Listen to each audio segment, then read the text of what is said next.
Folks, the much talk, much watch, much track in our region, which will have an implication to India too. We don't think so. Shyam Saran doesn't think so, but it absolutely will have. Has been this ballsy visit by Nancy Pelosi, the highest ranking US official, in 25 years to the island of Taiwan. No matter which way you put it, no matter which way you spin it, things have changed, and the United States' commitment to the South, to protecting the Pacific Ocean, to protecting freedom of navigation, and protecting Taiwan, a democracy from the evil designs of Xi and China, have been more than exemplified. Cheers. So like I said, folks, this lady in pants, the other lady in pants, that's President Tsai of Taiwan, changed the game for the men in China. It absolutely did, and the men sitting all across the world, including Biden, his team, and India probably, right? Gives us something to think about. But let's see what is building up. Speaker Pelosi may visit Taiwan today despite China warnings. But at the same time, China is having a lot of trouble within itself. China banks face 350 billion loss from property crisis. Evergrande debt setback drags China developers to a 5-month low. But Pelosi ain't giving up, folks. She did it earlier too, right? Pelosi visit risks turning Taiwan into a political football AIDS worry. That's true. Broadly speaking, China believes the United States is hollowing out its one China policy, and Jacob Stokes, an expert at the Center for a New American Security. At the same time, Taiwan is really looking for signals of international support, which it needs, right? For 8 years, the pace of US visits has been increasing, starting with then Environmental Protection Agency Administrator Gina McCarthy making the trip to the island in 2014, followed by a slew of Trump administration plans to travel there. They're headlined by then Health and Human Service Secretary Alex Azar's trip in 20. During the Biden administration, congressional delegations and former senior US officials have been making routine visits to the island. Despite the fears of stepped-up military exercise, experts don't believe that China is ready for a cross-strait invasion, at least not yet. They're not interested in initiating an amphibious invasion, says Lyle Morris, a senior policy analyst at the Rand Corporation and former Defense Department official. They're just more interested in showing force and some resolve. From Beijing's perspective, she faces domestic pressure to show resolve without escalating to the point that it stokes further international sympathy and support for Taiwan. And Bonnie Lin, director of the China Power Project at the Center of Strategic, said Bonnie Lin, director of the China Power Project at the Center of Strategic and International Studies. When she goes, I think it will be an instance of the United States showing solidarity and support for a fellow democracy that faces a very profound and very dangerous campaign of coercion, just like what we've seen in Russia and Ukraine. Then you have, don't say we did warn you, threatens China on eve of Pelosi visit to Taiwan. Then we have, what is America's complex dance with China, says Prashant Jha. The Nancy Pelosi visit to Taiwan inaugurates a new chapter in competition, and public opinion will be key variable in driving it. As soon as the administration discomfort became clear, political dynamics kicked in. The Republicans smelled weakness and attacked the Democrats for being soft on China. With midterms approaching, even Democratic legislators jumped in to make it clear that the Chinese Communist Party couldn't dictate the speaker's travel agenda. So it all kind of blew back on Xi. She could not and cannot be seen as weak on Taiwan at home, but also possibly saw this as a moment to test US's mettle. Biden did not and does not want an escalation, but also warned that a unilateral change in status quo wasn't acceptable. The visit's cancellation would also have eroded US strategic messaging in the rest of Indo-Pacific. No one in the region wants a confrontation, but if Beijing threats were enough to deter a high-level US visit, did America really have the appetite to defend the rules-based order? Well, that's been put to rest. Beijing has its lobbyists, business chambers, and John Kerry-type single-issue advocates backing a reset in DC, but on the street, China is seen as having stolen jobs, exporting the virus, behaving badly, and posing a real threat. US Pelosi visit consistent with policy, no need for China to turn it into a crisis, absolutely right. On India also front, 81 Chinese told to quit India, 117 deported from 2019 to 2021, an economic mayhem caused by Chinese companies in India. Won't abandon Taiwan, says Pelosi. China fumes. Blockade of island is PLA's first response. Pelosi full of praise, support for Taiwan. China infuriated. Turmoil looms as US eyes new China chip curves. China military intensifies drills around Taiwan amid speculation of blockade. Taipei scrambles jets to warn away 27 Chinese aircraft. Pelosi's defiant Taiwan trip casts shadow on US One China policy, which India should do something very similar, especially because if you read what's going to come up. She came, she saw, she conquered. That's really fun. Taiwan stays defiant against China's threats, missiles over Taiwan, maybe economic measures, shipping delays, but here's where you've got a common coming together of Western democracies. G7 warns China against escalating response to Pelosi visit, as did the European Union. And then we have the Nancy effect. The Nancy effect for India. India, which too has faced Chinese aggression in recent years, has been cautious about building ties with Taiwan. Although two-way trade has been steadily increasing and amounted to 8 billion in 21-22, there is much headroom for growth. From collaboration in semiconductors and green tech to partnerships in building smart cities and furthering AI R&D, there is plenty of incentive to scale up. Also, given the common strategic threat from Beijing, New Delhi should consider initiating regular dialogues on regional security with Taiwan. With China's growing belligerence, an unofficial strategic compact between the democracies of India and Taiwan ought to be explored. This would also add a worry point for China vis-a-vis its strategy against India, and this should be done post-haste. We need to do something very similar to that Nancy Pelosi pulled off in Taiwan. But let's see what Seema Saroj had to write, right? It's a consequential trip. Just do remember that it's not just a flash in the pan. It's something the United States is doing, and the people are thinking there. And while there is some concern, but I think the path seems to be very clear. Hot pot shots and pantsuits, right? Seema Saroj. She says Pelosi must get credit for sticking to her decision despite China's threats and even opposition from the White House. Pelosi is a long-time China hawk. 30 years ago, she dared to unfurl a banner that read in Mandarin and English, "To those who died for democracy in China," in Tiananmen Square to protest China's human rights records while on a visit to Beijing in 1991. Taiwan's fate is far more significant to US policy goals than the war in Ukraine if America's objective to prevent China domination of Asia is to be taken seriously. The US Congress does seem dissatisfied. Otherwise, why would two prominent senators be trying to force the president's hand on Taiwan?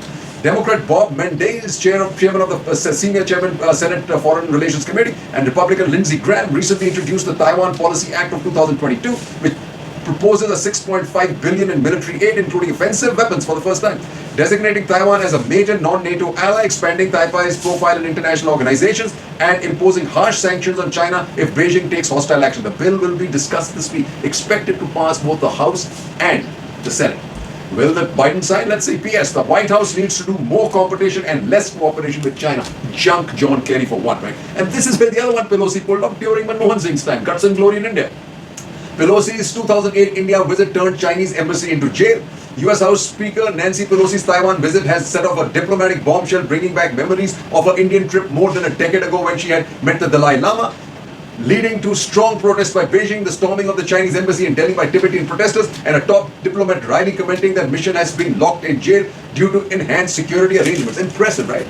And this has not been allowed during this government, right? This was allowed during the previous government. Guts and glory against China. But Tibet and Taiwan, the two T's, are intricately linked towards in India's national security. And we got to remember that. Why US-China tensions may lead to strategic instability, writes Sriram Chulia. He says the expectation that Washington and Beijing will compete hard but manage tensions below a certain threshold is still valid, but is hanging by a thread. The Biden administration's increased emphasis on rallying US allies and strategic partners in the Indo-Pacific under coalitions like Quad and AUKUS to counterbalance China has heightened concerns in Beijing. The multilateral containment efforts of China got another dimension in May 2022 when the US launched the IPEF to provide alternatives to the BRI. Even if Biden is personally not keen on escalating crisis with China, she can see the hardening anti-China sentiment all around in the American political system and public opinion. With the US as a whole gearing up for a long-term pushback against Chinese influence, she has no option but to look tough and act more militaristically to sustain his towering image inside China as a core leader who does not shy away from a fight.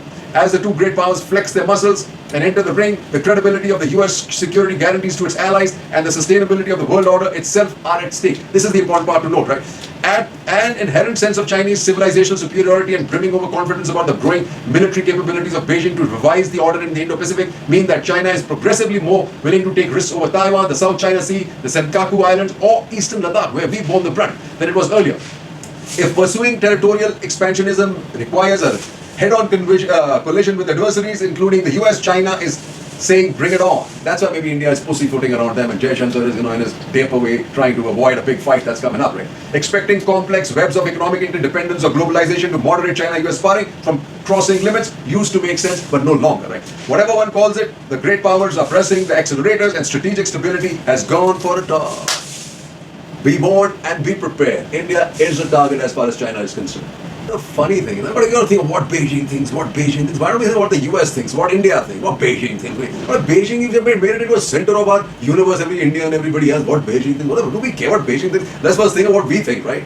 We should also know what we think about Beijing and their truancy as far as the Indian border is concerned, as far as their actions in the South China Sea are concerned. Now you can think about Beijing, think what Beijing thinks.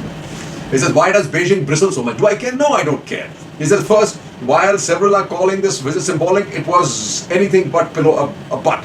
Pelosi's 2 day in Taipei can easily be categorized as one of the landmark US engagement with Taiwan, a watershed moment in Taiwan-US ties. Pelosi's visit has instilled more confidence in the Taiwanese leadership as well as the people of Taiwan. Do remember, the visit was an important assurance for Taiwan that it has got bipartisan support in the US. Hallelujah. Pelosi is visiting Asia with a mission to reassure US allies of its commitment towards the Indo-Pacific. The visit further establishes that Taiwan is very much a part of US Indo-Pacific strategy, even if Taipei was not invited to be part of the IPEF on the sidelines of the Tokyo Quad Summit in May 22.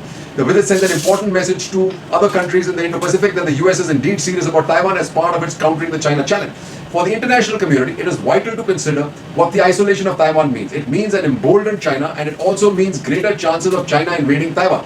Pelosi's visit, in the sense, increases Indo-Pacific security, and it absolutely does, folks. You got to clear our cobwebs from our head. We'll stop thinking about Beijing thing. It's constantly the problem with Jaishankar. What Beijing think? What will they do? Hey, what they'll do, they'll do. They're doing it anyway, and we are responding inadequately at this point of time. And then what do we have? Ripple effects from Pelosi's Taiwan visit. What does this say, right? It says the actual military action has matched with announcements of trade bans on Taiwan goods, both though largely on marginal items like citrus fruit and some species of fish, as well as limiting imports of sand from China. Economic warfare is nothing new for Taiwan, which has been under pressure from Beijing since its independence-minded President Tsai was first elected in 2016. Tsai responded in 1619 with a careful reshoring plan as well as a new southbound policy where India is critical, which looks to diversify Taiwan's economy. Both measures, along with Taiwan's increasing key role in the semiconductor industry, have resulted in strong growth despite Beijing's best efforts.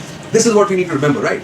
None of these is without cost to China, both reputationally and economically. The attempt to coerce Taiwan's public into submission has largely backfired. Support for independence is at record highs, and Taiwanese self-identification as Chinese is at record lows, driven mostly by Beijing's behavior. And while Taiwan represents only a small portion of Chinese exports, much of China's high technology industry is dependent on sourcing chips, machine tools, and other key items of Taiwan. An actual invasion of Taiwan remains impossible in the immediate future and highly unlikely in the short term, as it would require a logistical trail impossible to hide from the US or Taiwanese intelligence. The fundamental problem remains: Beijing is increasingly convinced that Taiwan will not be persuaded to return peacefully, but it has to live up to its own revanchist demands and the implicit promise to the public that it can deliver them. Ironically, one of the best hopes of peace may be the conviction among many Chinese leaders, prevalent since 2008 economic crisis, that US power will collapse as Soviet power did, depriving Taiwan of its patron and leaving it far more vulnerable to coercion. Holding on to that idea allows for the indefinite postponement of a risky and costly invasion. And I think that's what's going to play out, folks, at the end. Cheers. So in conclusion, some fine points, fast and furious, made by Shyam Saran. Taiwan between giants. He says, what is more telling than the fact that the visit itself is a long circuitous route that which Pelosi's special aircraft took, avoiding the more direct route over the South China Sea and the islands claimed and occupied by China. Some of these islands are heavily militarized with anti-aircraft batteries. The US rejects Chinese claims over the islands and regards the South China Sea and Taiwan Straits as international waterways, but in this case chose not to press the point. The detour taken by Pelosi reflects the change in the balance of power which has taken place in the region over the past decade, adding a new wariness to American calculations. The Chinese would have taken note thanks to Obama and no small part, and Hillary. Taiwanese firms like TSMC are world leaders in the most sophisticated brands of chips imported by a large number of countries. This is an area of acute vulnerability for China. This may either hasten China's plans to invade and occupy Taiwan in order to gain access to these critical capabilities or to deny China's adversaries. In particular, the US, the access to it. Taiwan sits right in the middle of US-China high-tech competition. But here, let's be clear, TSMC is setting up a huge facility in Arizona. Any hint that she has been weak in confronting the US on the issue that is described by China as a core interest could weaken his authority and embolden rivals waiting in the wings. There's already lots of humor going on whether they were going to invade Taiwan and oh look what's happened. The US has carried out a precision drone attack in Kabul, eliminating the Al-Qaeda leader Ayman Zawahiri. This was designed to refurbish the US credibility, which had been severely damaged by its chaotic withdrawal from Afghanistan, but its timing may not have been coincidental. It was a timely advertisement of US capabilities in precision and high-tech warfare for China, and China is not that good, folks. The long period of relative peace in Asia may be nearing its end. What about India? The prudence demands that India hew closely to its consistent one China policy, even while maintaining and even expanding non-official relations with China. For the US, Japan, and Australia, members of the Quad, Taiwan is a key component of the Indo-Pacific strategy. It is not very, and here, Shyam Saran, I will call you out this wrong. It is a key calculus from here on because of the semiconductors and chips and technology.